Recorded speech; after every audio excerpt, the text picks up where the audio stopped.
3 tablespoon na mantika. Magpiprito tayo ng bawang tsaka sibuyas.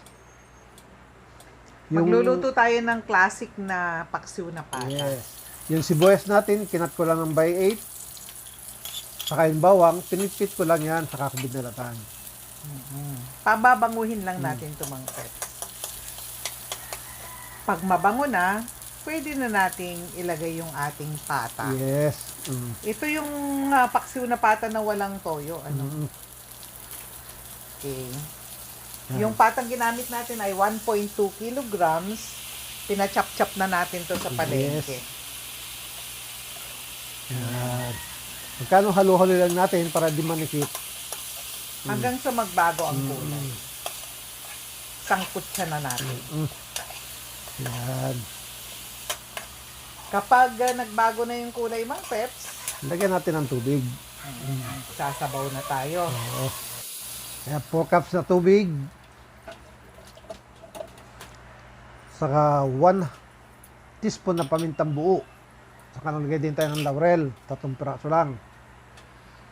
So takpan natin hanggang sa kumulo. At pagka kumukulo na, tanggalin natin yung mga bula.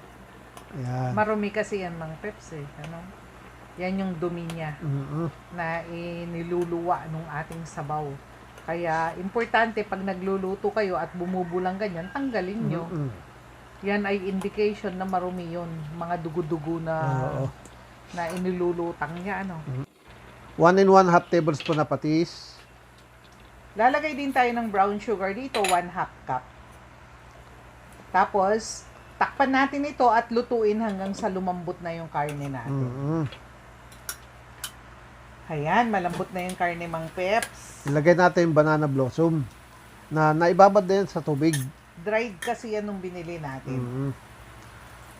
Tapos yung ating suka ay 1/2 cup. Huwag mo nang hahaluin, mga 2 minutes. Ayan, 2 minutes na. Pwede na. Para hindi sariwa yung ating suka. Pwede nating lutuin ito ng hanggang 10 minutes ulit. Okay. So, ayan, malambot na. Maglagay na tayo ng pork cubes. Para may lasa. Oo, para mas malasa. Tapos, palalaputin na lang natin yung sauce. So, hindi na tayo magtatakip dito. Ilagay na rin natin sa malakas yung ating apoy. Palagay ko, tapos na ito. Okay.